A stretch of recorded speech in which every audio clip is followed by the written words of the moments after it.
Matt's back with us now. Feeling great about the weather. The past couple days, I was out, on a trail in the Sherwood area this morning, and I was like, I'm getting hot. I got to take this long sleeve off, Pretty easy to take. Yeah, it's a little bit spooky how warm it is out there, but hey, we'll enjoy it while we have it. Don't really have a much better option, do we? Let's take you out to the beach right now. There's Seaside, the waves lapping gently on shore. No big storms out there just yet. 50 degrees still at Seaside. This time of the night, this time of the year, that is very, very warm. As were our high temperatures, 70 Vancouver, 71 Portland, as I mentioned. That's 14 degrees above the average, 6 below the record for this day. So we're closer to the record than we were to the average. Record. Southern Oregon, super warm. 81 degrees in Bend today, 79 in Burns, and that's why we've got fire weather concerns across south central Oregon. They're not tapping into the clouds that were coming and going across northern Oregon during the day today, and we're at the southern edge of that atmospheric river. I'll show you that in a minute. But first, the solar storm on Monday may spark the northern lights tonight, but a better chance tomorrow night of them actually occurring this far south. The problem is we're likely going to have more cloud cover. Now, if it does happen to be clear, get away from city lights. They'd be possible to the early morning hours and give your eyeballs time to adjust to the darkness. Also, the digital cameras these days, even on your phone, potentially may see or capture an image of the northern lights when your eyes do not. The view line tomorrow is right over Portland. Now, often you can see them south of the view line, just low on the horizon. So I'm saying there's a chance if the clouds cooperate, which I wouldn't bank on because, look, there's a lot of them to our north, and they're going to begin to sag on down to the south. This is an atmospheric river.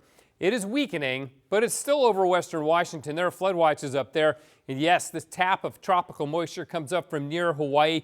We talked about this on the 6:30 show, why they're not called Pineapple Expresses anymore. You can still call this a Pineapple Express if you want. All the Pineapple Expresses, those are atmospheric rivers, but not every single atmospheric river emanates from near Hawaii, so they're not all Pineapple Expresses. Now, let's check out the La Nina situation, which was a complete bust this winter in the Northwest. I mean, normally we get very good mountain snowpack.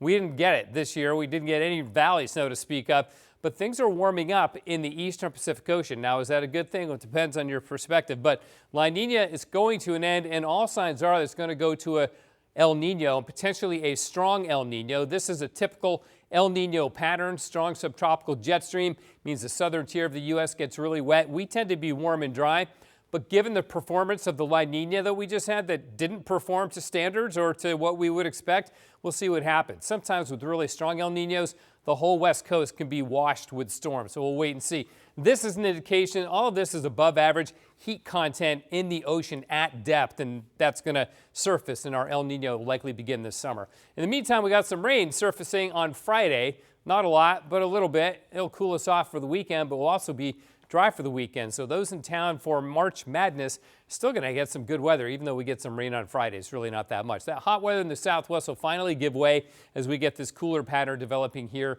in the northwest. There's the Motor Center right now. It'll be a busy place tomorrow, of course. 56 degrees, freezing level at 11,100 feet. Super high for this time of the year. Mostly cloudy tomorrow for the last full day of winter, 25, 26, right? High of 66.